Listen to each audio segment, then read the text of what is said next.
Visibility 800 meters, contrast poor, horizon good. That's fun.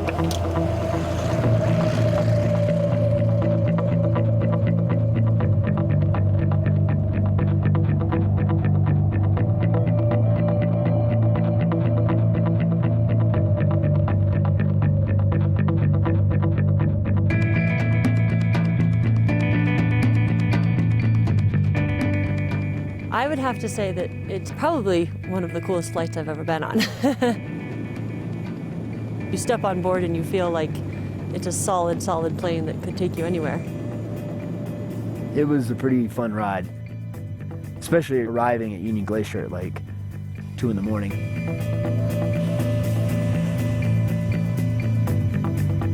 Just that real sense of being out there and away and just totally unplugged from everything. It's just a phenomenal experience.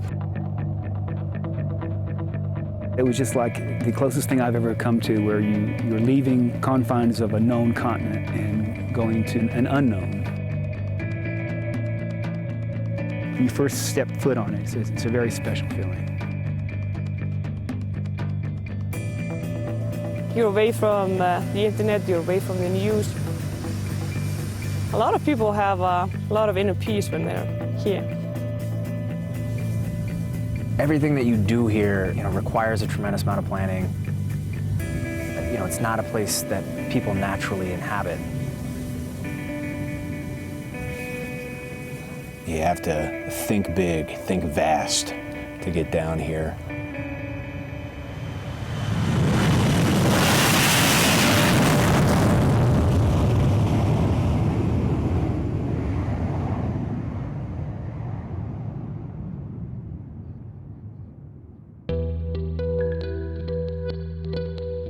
Our weather at Mount Vinson Base Camp is at 1300 Zulu. We have calm winds. Temperature -11.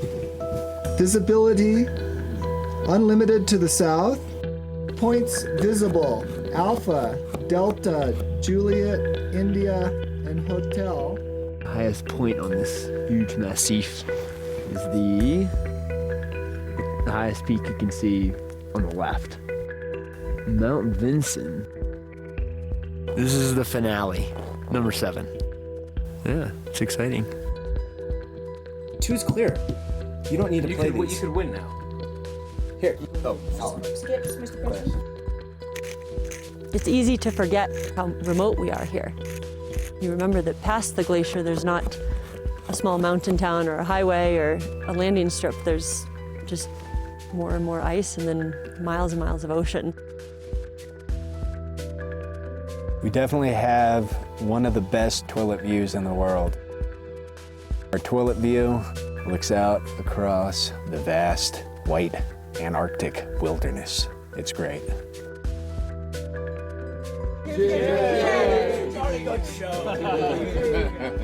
It's something just exotic about climbing the highest peak in the coldest continent in the whole world. It's just amazing.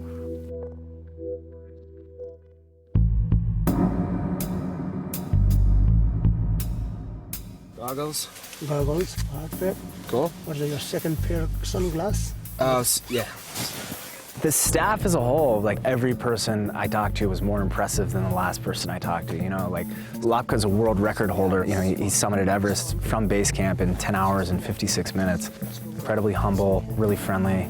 Like I couldn't be more confident in that person with my life, Scott, who was our base camp manager, he's one summit away from doing the 7 summits 7 times. You're talking about a guy that has an incredible amount of experience.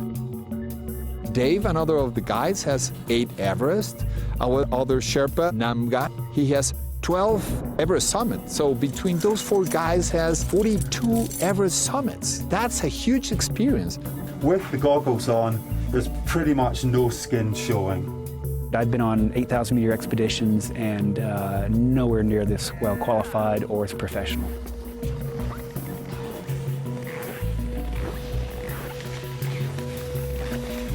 What a lovely morning in Antarctica, or maybe afternoon. Good luck, everybody. But going up from base camp to low camp, it was a nice day. First time ever hauling a load on a sled. Technically, it wasn't too challenging. Roped up in groups of 4, traversing the glacier. Fairly light pack and not too heavy of a sled. Got a lot hotter than I think most people would expect. It's a long way. It's about 4 to 5 hours. We rest about every hour. And you are surrounded by these beautiful mountain peaks all around. It really gets you into the expedition mindset. You arrive and you see a big dome. Low camp is actually a very sweet setup. We've got walls pre-built up there. We've got tents cached up there. We begin to put up the tents. We make water, we make food, and we kind of move in and just start living up there, waiting for a good weather window to head higher up on the mountain. Tent behind us is sort of the communal tent where we eat our meals, where they do all the cooking. They've really done a great job. Basically, today was winds 20 to 25 knots, plus minus 33 on the summit. Copy that. Our plan was to move everyone up to high camp tomorrow. The weather forecast we've just got through indicates that tomorrow could be quite windy, which in these temperatures would be a little unpleasant. So, have some tea, some hot coffee, some meal, ready to go sleep.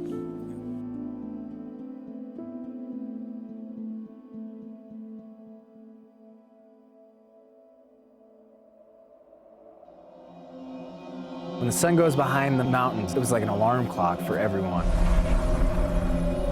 I knew something was amiss whenever I woke up and I saw ice crystals all in my tent.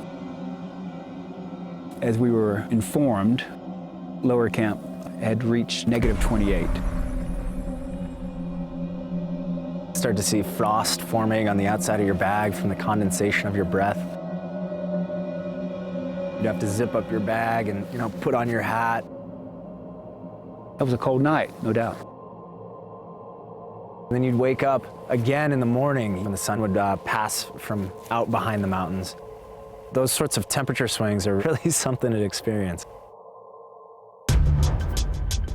Visibility is 4 kilometers to the north, unlimited to the south.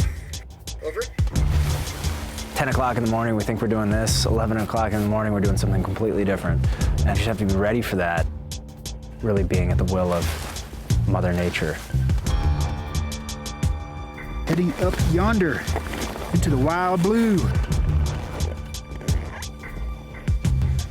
Low camp to high camp, we travel up glacier a little ways, and then we actually get onto some fixed line. You see a wall of ice. You see 45 degrees going up with a straight line, and you have to go up there. For me, it was the most interesting and fun part. Putting all your fingers in here, this doesn't come here, it's stopping here. The fixed lines were the best put together I've ever seen. Much better than Denali, better than Everest. 200-meter ropes, anchored at 2 deep snow pickets with webbing and locking carabiners. Really solid anchors.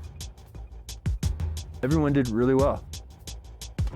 The fixed lines are very long, and they take you up a few thousand feet up to a plateau that will take you right into high camp.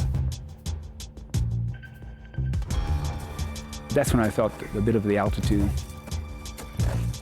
I was acclimatized fairly well, I thought, but at that point I felt, yeah, I'm feeling it. Ow, ow!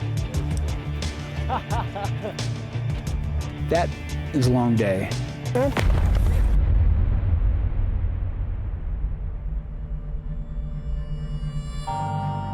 Every time you arrive in camp is the most beautiful picture you can imagine. The view is extraordinary.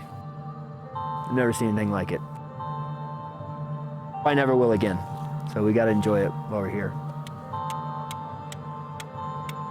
guides and Sherpas put this tent together. So it was beautiful to arrive and your tent is already up. Whenever you clip onto the new line. They had two teepees, these triangle things. You sit around there, you boil water, you prepare your meals. But it wasn't so steep. You have a good opportunity to get to know your climbing partners. It's nice to hang out in high camp. Sort it out tonight. Do I need this? Do I need that? And keep it all in one pile. So when you're waking up, all these things go in your backpack and go.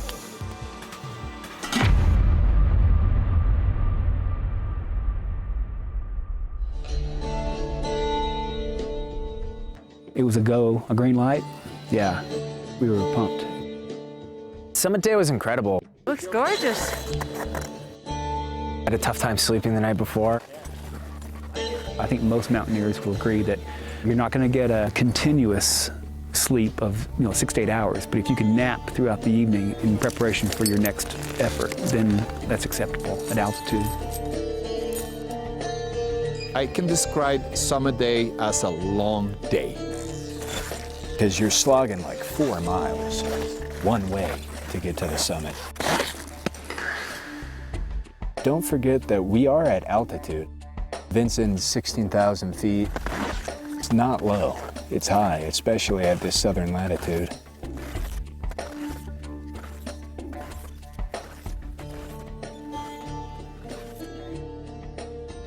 Anytime you get on one of these big expeditions, you have a lot of time alone. For me, it's a very meditative experience.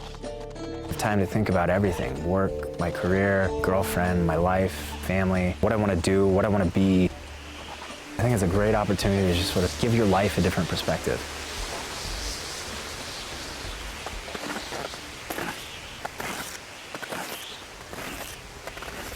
I've had a lot of problems with my hands.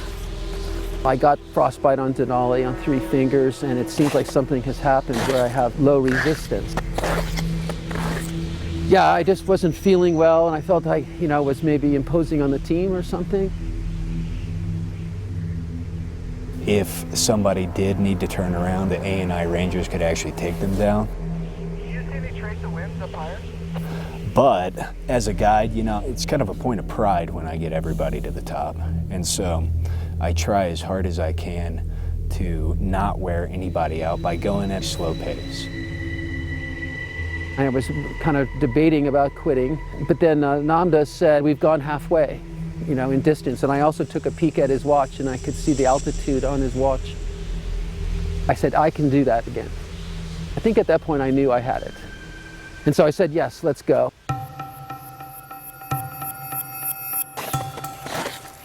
The further we got up, the colder it got, and it got a little bit windy. When we reached the summit ridge, our guide Andy told us there would be a chance that we would not make it to the summit that day. We put on all our best gear, covered the faces, had good mittens on, very warm parkas, and due to that fact, we were able to go all the way to the summit. You come to this ridge, and it makes the whole slog of the day just worth it, because it's a beautiful ridge that's, drops off pretty steeply on each side. Relatively exposed up there, and you're stepping around rocks and climbing around, and you're able to look out, and it's just beautiful. That little trek was probably the hardest part for me. It took me by surprise. There were some very narrow ledges to get through. It's rocks, it's ice, so you have to be very careful, a little bit of experience with crampons in small places. I had some issues with goggles fogging up and, keeping my face warm. Up top is about 35 knot winds. Temperature was about -30 as well. Factor in the wind chill, it was cold up there.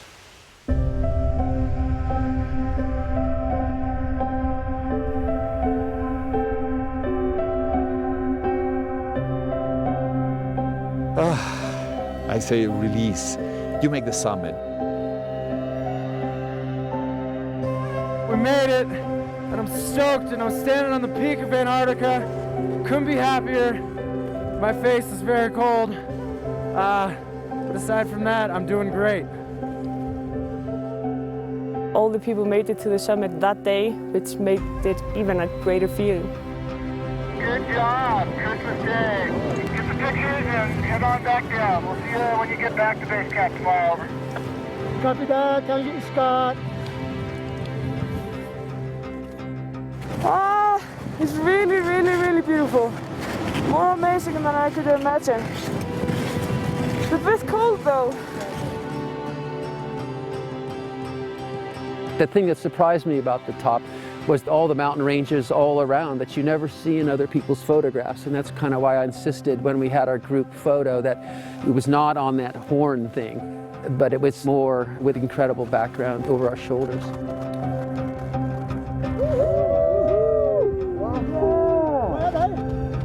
For many years, I had not thought about pursuing the 7 summits. This was the last one. To go here, touch it, and to leave it as you saw it was quite special. You know, this group, this I&I, they really make their best to bring you to the summit. I highly recommend it. Thank you very much, I&I.